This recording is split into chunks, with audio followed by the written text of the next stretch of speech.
Okay, today I'm talking to Richard Deaville, who's the Regional Sustainability Manager for Balfour Beatty.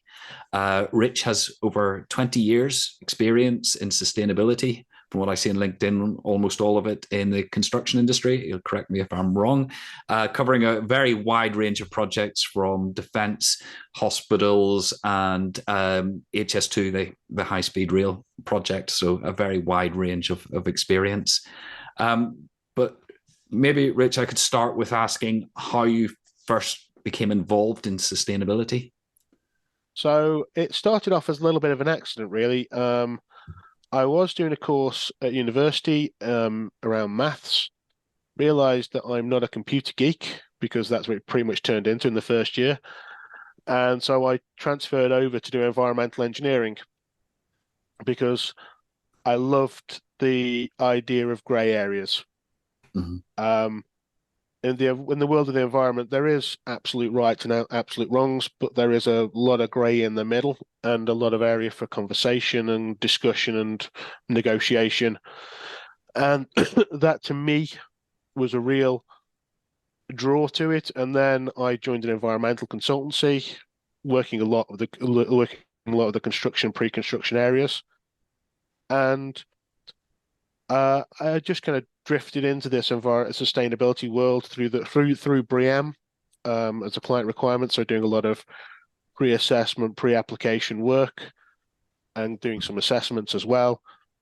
And then I joined Wilmot Dixon as construction company as a sustainability manager, picking up those themes and then expanding on them around materials, ecology and environmental side, that side of things. So yeah, I just kind of drifted into it in a way, but then once I found that's where my interest lay, it was full steam ahead. So going back to those early jobs, how easy was it to get into it as a career? Obviously, you chose it as a course, and how has that developed over time in terms of the roles you might be playing? Um, it wasn't. I drifted into it by accident. Well, not by accident, by basically by being flexible and somebody saying, "Look, we've got as you have in consultancies, the clients have a demand for something, and it's like, right, we need somebody to fill that demand." Mhm. I had the opportunity of working with some fairly senior people, but they kind of said, "Right, I need somebody to actually do the work under my guidance and help." But so, and I said, "Well, right, that sounds good to me." So I just said yes and took those opportunities and learned from it. I mean, I've done other bits where I've said yes before, and I've realised, do you know what? That's not where I want to be, and turned down further opportunities in the area. But the world of sustainability, just because it's so wide and varied, no day is the same. Yeah. It's There's always opportunities to be doing something, and whilst our goal as a sustainability professional is to make yourself redundant in a way, Mhm. because you want what you're doing to become business as usual, there's always something else to move on to. Yeah, So, yeah, absolutely. It's a everyday school day, isn't it? it is. So coming then up to Balfour Beatty, what would you say are the main drivers? Where's the pressure coming from on Balfour Beatty to take sustainability seriously? Well, we've got a large chunk of our investors. I think last time I looked at the numbers, over 20% are signed up to ESG metrics and ways of judging how they invest in their portfolios. So we've got a push from our investors to do more to keep our ESG ratings more on the FTSE for good. And then we also have a client desire. We've got more and more clients that are interested and have policies and requirements around sustainability. So to win the work with those clients and to maintain ourselves on frameworks and everything else, we've got to show that we can meet those standards Mhm. efficiently and effectively. So we've got both a push from our investors and a pull from our clients to do these things. And we've also got a drive within the company around bringing on that future talent. Mm. And as you've noticed, the best talent is looking at the sustainability crisis, whatever you want to call it, and what they want to work for companies that are doing something. Yeah, So we see that, and we are responding to that. absolutely. And in terms of customers, is that drive coming from any particular sector, or is it evenly applied across the board? There are larger clients, so the major government departments, so National Highways, Environment Agency, Network Rail. Those major players are the HS2s are further ahead, more developed. Mhm. We have a large strand of work that encompasses local authorities, and some are in a more educated place than others around this, and they've all got different priorities. You can't expect a local authority based in a city centre to have the same priorities as a local authority with a Mhm. large rural catchment. So we have to work with those around the individual priorities, and okay, so some are in different places, some are at different stages on the journey, which is all which is all kind of useful, and we with something where we're working with clients to help bring everybody up to a par. Yeah, great. Thanks. And what targets have you set? The top level targets that you would talk about, as opposed to getting down into all the fine detail. We have our 2040 beyond net zero targets, and around carbon, we're looking at no zero waste by 2040, and impacting over 1 million people. Those are our 2040 public targets under our building new futures plan. Yeah. And we do have some interim steps around SBTI, so Science Based Target Initiative, by 2030, kind of agreeing what the target is with them. And then over £3 billion of social impact, which we measure via TOMS. So yeah, we're looking at we've kind of got high level aspirations, but as an international business, we can't get down into the nitty gritty too much, because each international area that we operate in has separate requirements and separate speeds of achieving those targets. Right. And you said beyond net zero? So what we're hoping for as Balfour Beatty is that, because of our size and our pull within the industry, what we want to do is have an impact that goes beyond our own footprint. Yeah. So we develop and work with clients and suppliers and everything else to develop technologies, materials, ways of working that have an impact that moves beyond just outside of our footprint. So it doesn't become Balfour Beatty. It starts off as Balfour Beatty, but then becomes industry. Right. All right. Thanks. And obviously, you've set the net zero target, and then below that, how to get there. You've used science-based targets. Was there any particular reason for choosing science-based targets? I think it's where the industry consensus seems to lie of this is the most efficient and effective way of measuring and monitoring your performance. Mm-hmm. Because it's based on the science. It's based on the science-based targets. It's based on the science, rather than us sticking the finger up in the air and hoping for the best. Yeah. I think that kind of that credibility of a third party looking at our numbers rather than just us self-reporting and saying how great and wonderful we are gives us a more ethical approach to how we do it. Yeah. That sort of third party stamp to say, it's not just us making a target. One of the reasons why I ask is that sometimes, there's been a bit of a backlash sometimes against the net zero thing, with people saying it's greenwash and accusing companies of not publishing what their actual carbon reduction targets are underneath. So I can understand that, and I've seen that. I think the Advertising Standards Authority, prosecutions, or what they've been pushing through, and the EU have been pushing, through making sure that these claims are legitimate Yeah. and clear and clarify what they're saying to be anti-greenwash. I think that's been that's been clear and been very helpful in making our case internally for we need to do this the right way. We're the largest contractor in UK-based contractor. We're an easy public target to say you're not doing the right thing, and we can see it. So we want to. That's one of the reasons we need to do the right thing. Yeah. Fantastic. So it gives the SBT, as I say, it seems to give that sort of credence to, that yes, we have this big, easily digestible net zero target, but here's the working out underneath it.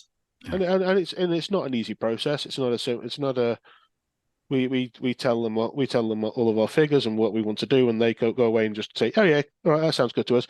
It is a conversation, and it is a negotiation back and forth. So I think that's helped build our faith that it is a credible, third party, because we have worked with other initiatives in the past where it's just been, yeah, you tell us what you're doing, that's fine, we'll put a rubber stamp on it, and I think those days are hopefully coming to an end where, as an industry, we do that. Yeah, excellent. And sort of day to day, what are the biggest challenges you face in delivering sustainability? Our biggest challenges are there's a wide variety on a day-to-day basis that it's a whole new world of it's changing mindsets. We've got an industry that has been brought up on cost and program being the two key factors to everything, and now we're trying to crowbar in carbon or other sustainability factors into there. We're not saying that these should drive decisions, but they should be part of the decision-making process. Yeah.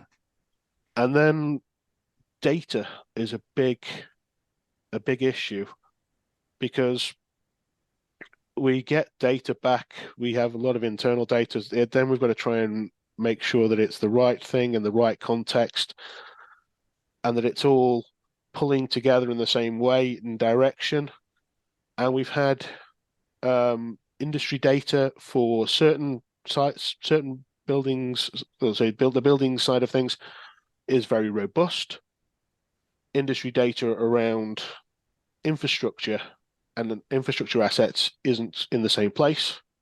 So we've got two different speeds of how the industry is responding and sharing data amongst itself, but also people collating data and putting it out there publicly to be used. So we've got challenges around that we're working through, and we're hoping that our processes are something that we can build in something robust, and hopefully at the end kind of work collaboratively with our tier one competitors to create a system where when a project is starting, we have all kind of agreed that, that is a legitimate baseline process for being judged against. Because when I see a world in the not too distant future where as a contractor, we're all being given a scope of works that says you've got to deliver this. But actually, when we're looking at the carbon footprint of some works, our differentiator isn't really going to be much around the works themselves. Our differentiator is going to be about how we deliver those works. Yeah. How our carbon management process, our environmental management process is going to be how we differentiate ourselves, because everybody's going to be doing the same thing roughly in the same ways. So you're not going to be dealing with a lot. And then the final thing for us is just the speed of technology needs to pick up a bit. Yes. because we talk about these great and wonderful things, and now they're going to say hydrogen, for example. Well, we need to pick up this pace of green hydrogen and also the technology that surrounds it, about safe transportation, safe storage, and get the standards out there so that everybody can understand. If we work in a certain way, you know, we have a British standard to work to say if you do it this way, it's safe and it's workable. Yeah, well, hydrogen seems to be the next big thing for the last 25 years. Yeah. I'm not a cynic to say it'll never happen. I would love to see green hydrogen happen, but I struggle to keep faith with it because it has been hyped so many times and then fallen away. I think every time it's been hyped, it's kind of made a step, and I think recent history I'm seeing more of a step, and batteries, electric only takes certain. I saw some work by a plant manufacturer, saw some workings out, and basically, if they wanted to do a heavy excavator in a battery only scenario that had the capacity to work over to do a day's work before charging, the cost of the machine would be probably around 100,000 as an example, and the cost of the battery would be somewhere around 300,000. Oh, and it would be huge. Yeah. So when you scale a certain scale, batteries work. As soon as you start pushing the scales, it's like, no, we need to, unless you're going to leave it plugged into the mains, we need to find that next thing. Yeah. As well. Fingers crossed somebody will. Yeah. Well, sometimes I think, you know, somebody needs to find a niche where and make it work in that niche. And then it can expand outwards rather than it seems to be always presented as a solution, you know, to home heating and private cars and, you know, heavy goods vehicles and everything else. So I think they need to make one thing work, and then we might make progress. Yeah, I've seen it working with buses in Birmingham, which say not too far away from me, and that was interesting. To basically, it's like a filling station, just a bit more concrete around it. And I'd say it's moved on, but yeah, the speed of progress is kind of like, we'll just can we go a little bit quicker? Yeah, so that's a bit of a hobby horse of mine. Yeah. But yeah, so in terms of, you know, from anywhere, whether it's Balfour Beatty or one of your other roles, what would you say your proudest achievement is? What if you were going to stand up and, you know, and present your life's work, what would be the number one project that you would I'd say when I was working on HS2, I was responsible for two stations, mainly responsible for the two stations, and the design stage and the early planning for in the north. Well, say at that time, actually, we'll be the north of HS2, in Birmingham and the one in Solihull. And those stations, both at design, had credible routes to 50% carbon saving against the baseline, and both of them had BREEAM outstanding design stage. Yeah, one was certified, one had submitted when I left. So, given that I got told that I would never get BREEAM even very good, you know, so well, you know, you say excellent, but we you know, it's an aspiration. And through working with the design teams and the project teams, we got there through not spending additional money, but through good design, through working with the standard, and also just having a group of people that are willing to collaborate and work on this and recognize that it is achievable. Yes, I think we've mentioned BREEAM a couple of times, perhaps in case anybody's watching this who's doesn't know. I suspect most people would do. It's the UK's standard green building assessment process, just set up by the Building Research Establishment, is the BREE in BREEAM. And are there anything? Well, then moving forward to the current day with Balfour Beatty, what are you most proud of in that work? I think it's the changing mindset. we've had a business that had to focus on cost in its past, in its recent past, and the post-Carillion days kind of gave everybody the financial elements of the construction industry. So say we're working on a 2% margin as an industry average. That mindset was very prevalent, and over the course of my time there, I'm seeing a lot of change around that mindset and the growth of the importance around sustainability, and as well as diversity and inclusion and other things. We're evolving away from money is the most important thing. There is still a keen eye on that, because we're still seeing near competitors and competitors going under and in financial trouble. So there still has to be a sharp eye on that, but the conversations are expanding. Yeah. And that to me, and the sustainability team is growing in its own right. We were a member of another function. We've now moved out of that function and becoming a team in our own right with our own leader, who sits at the high table to champion our cause and to be our focus point. And that, I think, has been helping that, and growing it has been really good kind of experience and nice. Do you have anything, tricks of the trade you could share in terms of getting that conversation away from purely cost focus and getting those other factors in? I think it's helping to make people, talking to people in their own language, and not say the Green Jujitsu approach. I'd say I do borrow that.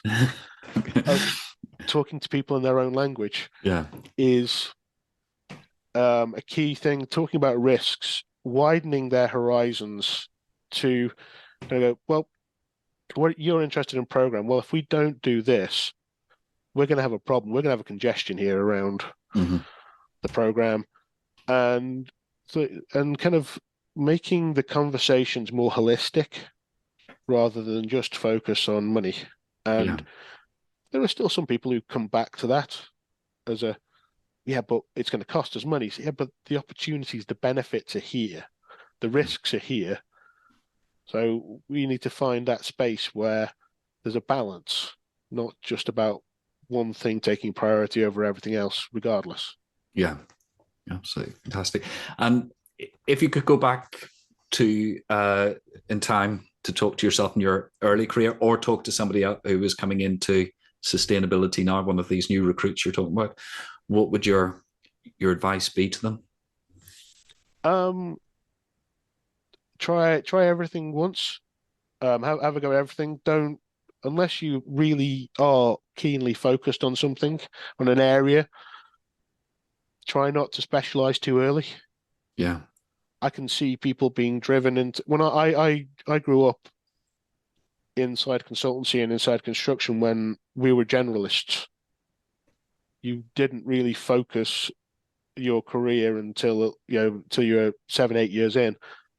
I'm seeing people now who've got 4 or 5 years of experience in a particular niche, and I've already seen the people who've focused in a niche and then that niche has disappeared. Yeah, absolutely. And it kind of saying, look, you've got to get a good range of skills and background experience. Find where you want to be. There is a space for everybody in sustainability, and find out where you want to be, and then kind of focus there.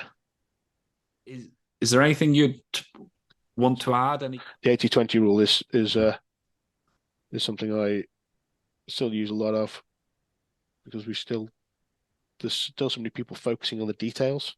Yeah. You think you're missing the big chunk still isn't clarified with why are we focusing on that 10% when 80% is still hanging out there. Actually, the final point I always thought about with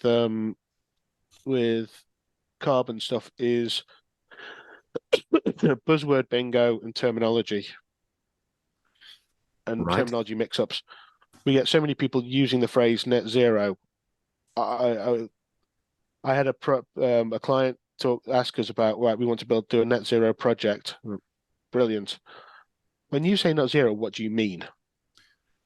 Because they meant net zero in operation. Yeah. But when you say, you've got to say that in operation, you've got to use that terminology to clarify what it means to each of you, so you're both aligned, because we've had that divergence happen a few times.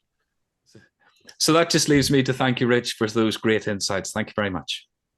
Thank you very much. It's been a very good conversation. Thank you.